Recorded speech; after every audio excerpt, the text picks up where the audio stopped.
Hugh Glass was a 19th century American frontiersman, famous for exploring the watershed of the upper Missouri River. What gained him the status of a national hero is an endeavor he made as a fur trapper in 1823, when he famously survived a brutal bear attack. While scouting for food along the Grand River in 1823, Hugh Glass ran into an enraged grizzly bear mother, who attacked him to defend her two cubs. Unable to reach his rifle as they wrestled on the ground, Glass was able to escape from her death grip and stab her with his knife while she shredded his face, chest, arm, and back with her claws. His wounds were so gruesome that his fellow trappers simply placed a bear hide over him as a funeral shroud and left him for dead so they could get out of the hostile territory and away from the Native Americans who had recently killed half of their crew. With pretty much anyone else, the whole horrendous story would have ended there, but not Hugh Glass. When Glass eventually regained consciousness, he set his own leg, wrapped himself in his bear hide shroud, and started crawling along the banks of the Cheyenne River. During the insane trek across country that followed, he prevented gangrene from infecting his wounded back by lying on a rotting log and allowing maggots to eat his dead flesh.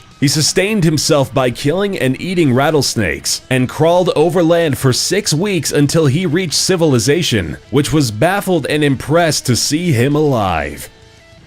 Julian Koepke is a German zoologist, and even though she's made contributions in her field, she's more famous for being a plane crash survivor. In the early 70s, at the age of 17, Julian was on a flight from Lima to Pucallpa with her mother when the plane was struck by lightning. Julian was the sole survivor of the plane crash, which fell a total of 2 miles from the sky. She was strapped to her seat and landed in a rainforest, with injuries of a concussion, broken collarbone, a gash to her right arm, and her right eye swollen shut. The sweets she found while checking for survivors ended up being her only food. She followed a small stream, expecting it to lead her to civilization. After 9 sleep-deprived days spent in knee-high water with an empty stomach, Koepke finally came across a boat belonging to lumbermen, who tended to her wounds and eventually got her to safety.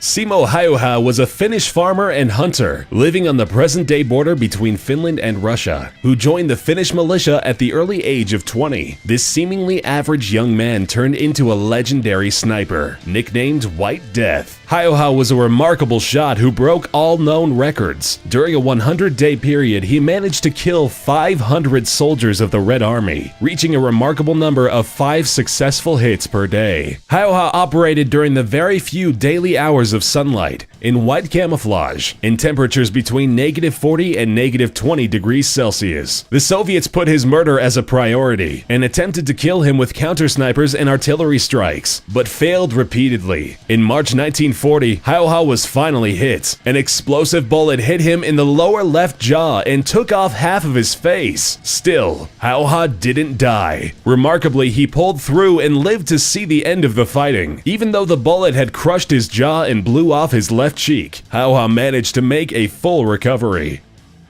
Shavash Karapetyan is a 17-time world champion Soviet-Armenian fin swimmer. Although a prominent name in the obscure underwater sport, Karapetyan is actually best known for the incident which made him retire. In 1976, while training with his brother alongside a lake, Karapetyan witnessed a trolleybus crash with 92 passengers inside. The trolleybus fell from a dam wall and splashed at the bottom of a 10-meter deep reservoir. Karapetyan ran to the rescue and single-handedly rescued 20 people from the sinking bus. Karapetyan managed to break into the trolleybus and, with barely any visibility and very little time, pull 20 passengers up to safety. Unfortunately, the combined effect of cold water and the multiple wounds he received led to him falling into a 45-day coma. He awoke a hero, but never managed to recover completely. His heroics sadly ended his career, but saved many lives. Karapetyan repeated his heroism 10 years later, when he rescued people trapped in a burning building, which made him become a household name.